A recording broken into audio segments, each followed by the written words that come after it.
We're a settlement house, and we were started in 1971 by the North Broadway United Methodist Church. And what they did was they set aside 10% of their capital campaign for helping out the local neighborhood. And in starting our center in 1971, we were located at a little house just a few doors down from here. And in 1981, we came to our current location, which is one of the first 4 branch library buildings in Columbus. And we got our building for $1. The job first appealed to me because of the location. I wanted to work at CRC because I loved the settlement house movement. It's old school social work, and CRC's roots are in the settlement house movement. I was like 17, and I was built like a very skinny person, and they used to dump me down in dumpsters to gather the food for the food pantries back then, before there was a Mid-Ohio Food Bank or anything like that. So we were back in the old days before this stuff, and I just never stopped. Most agencies are focused on a particular social problem, like Alzheimer's disease or addiction, or maybe it's somebody that has arthritis or some individual specific problem. For settlement houses, it's different in that we look at a geographic area, typically a neighborhood, and we help anyone that lives in that area with whatever problem or situation they have to just help them to lead a better life.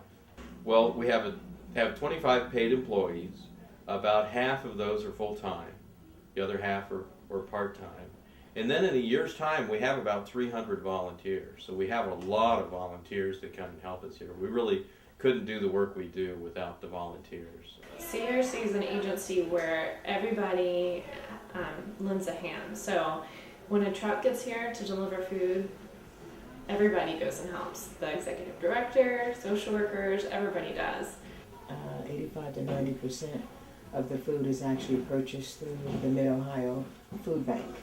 We do get about, I would say, somewhere in the neighborhood of 10% or less from the general population within our area. Well, there's a cafe down the street, Mozart's Cafe. Some of the other workers may have told you about it, but they host some of our fundraisers and donate thousands of dollars to us through that. We've started fundraisers for them since '97. We've crossed raising over $150,000 for them.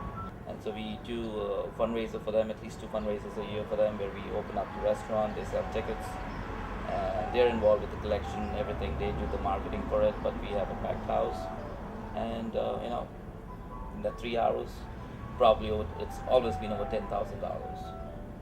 The area that all agencies always need help in is funding. And it'd be nice if we'd be able to just get by on volunteer help and accomplish all we need to do. But unfortunately, the issues that we're addressing require an enormous amount of resources to address.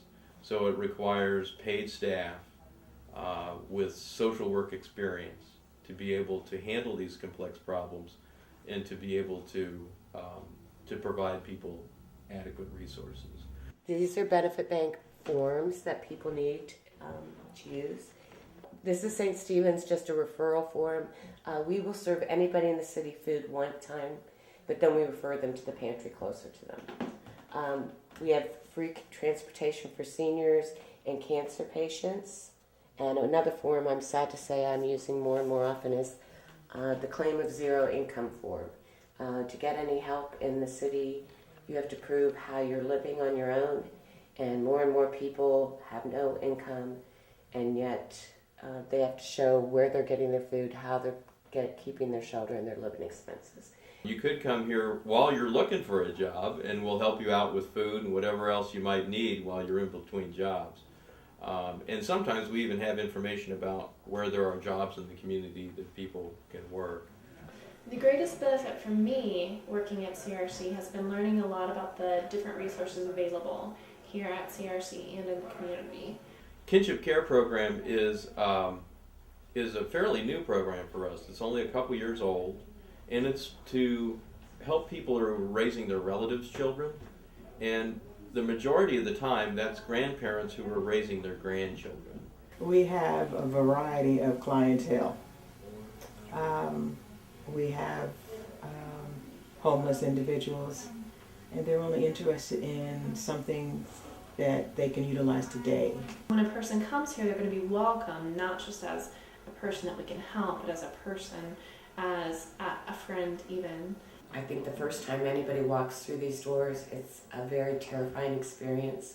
Not everybody is happy. I mean, people are going through crisis, so they aren't always, excited to be here. So when they come here, they're going to find a group of people who are family and sort of welcoming them into that. We're in the midst of a recession, so there's been an increase in the number of households that need our help. In 1 month this year is what we did for the whole year 4 years ago. So we have over 400 households, between 350 and 400 households a month now. That was what we had for the whole year 1 year. So, and that's over 2,000 individuals that we're feeding. What we've heard anecdotally from our neighbors is that a lot of them are combining households so as to be able to pay their bills and to be able to get by.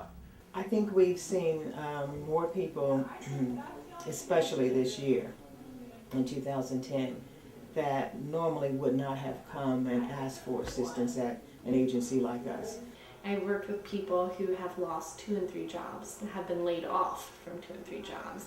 I've worked with people from all different backgrounds. I mean, software developers, professors, artists, parents, just so many different backgrounds. And for whatever reason, they've lost their income.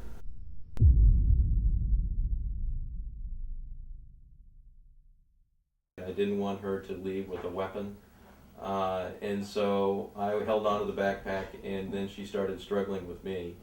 And she kicked me, she pulled my hair, she gouged my arm. I worked in community mental health for 10 years before coming here, and people being agitated and having to restrain them was a common thing. Mm-hmm. I know how to handle it, and I rarely have to do that here, but I had to today. A lot of our quote-unquote clients are also volunteers, and they also come just to hang out, just to say hi. I mean, they've known some of the workers here for years and years. And my supervisor has clients that she worked with when they were children, and they know them now, and they volunteer here now, and she writes letters for them to go to college. So CRC is so much like a family. In the last 2 years, I've been getting guys off the streets, and it's a very slow process, but for this Mother's Day, 3 of them got me Mother's Day cards to thank them for getting housing. And so even though some of them are older than me, just to know that I've actually changed lives, and I'm willing to do it for the long haul. The doors are open more and more businesses are helping, and if everybody does their little part, I think they're good for the community. When I can come in here and someone has a need and I'm able to help them with it, if it's just filling out an application, if it's putting their paperwork together for them to get a replacement of their birth certificate or other, private personal documents like that, you're helping somebody. And as long as you're able to give someone else a helping hand, you're helping your own self.